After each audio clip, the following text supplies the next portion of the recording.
২১ August grenade হামলা মামলায় বিএনপির ভারপ্রাপ্ত চেয়ারম্যান তারেক রহমান সহ আসামিদের খালাসের বিরুদ্ধে আপিলের রায় ৪ সেপ্টেম্বর। রাষ্ট্র ও আসামি পক্ষ দুই পক্ষই বলছেন এই মামলার বিচার ও রায় হয় সম্পূর্ণ রাজনৈতিক উদ্দেশ্যে। আর আইনজীবীরা বলছেন তারেক রহমানকে ফাঁসাতে শেখ হাসিনা সেই নীল নকশা বাস্তবায়ন করেছে তখনকার বিচারিক আদালতে। দেশে যত রাজনৈতিক হত্যাকাণ্ড ঘটেছে তার মধ্যে অন্যতম নির্মম ঘটনা ছিল ২১ আগস্টের গ্রেনেড হামলা। ঠিক ২১ বছর আগে আওয়ামী লীগের সমাবেশে ছোড়া হয় যুদ্ধাস্ত্র গ্রেনেড। নিহত হন আইভি রহমান সহ ২৪ জন। কিন্তু সেই মামলার বিচারের পথ নিজেরাই রুদ্ধ করে ফ্যাসিস্ট সরকার। তদন্ত বিচার কাজ চলে সম্পূর্ণ রাজনৈতিক উদ্দেশ্যে। মূল টার্গেট ছিল তারেক রহমানকে ফাঁসানো, যার প্রমাণ মেলে বিচারিক আদালতের রায়ে।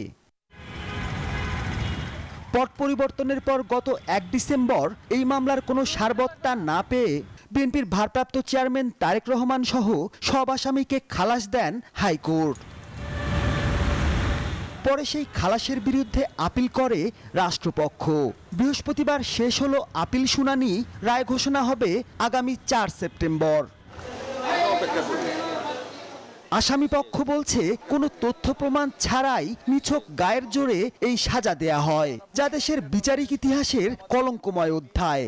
এই উপমহাদেশে নজিরবিহীন ঘটনা।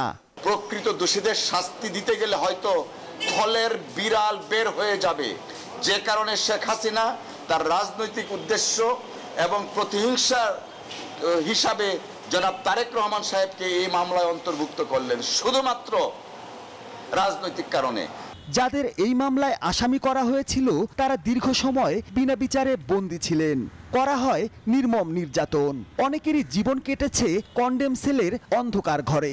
ভুয়া বিচার করে এসব আসামি ও গ্রেনেড হামলায় আহত নিহতদের সাথে অন্যায় করা হয়েছে স্বীকার করছে রাষ্ট্রপক্ষ।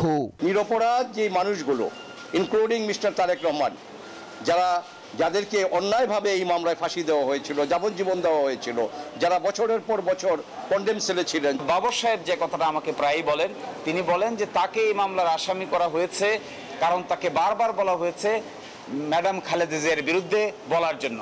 তিনি এটা বলতে রাজি হন নাই, এই জন্যই বারবার তাকে এই ধরনের অনেকগুলো মামলায় আসামি করা হয়েছে। প্রায় ১৭টা মামলার আসামি করা হয়েছে ওনাকে। তারেক রহমান সহ সব আসামির খালাসের রায় আপিলেও বহাল থাকবে আশা আইনজীবীদের।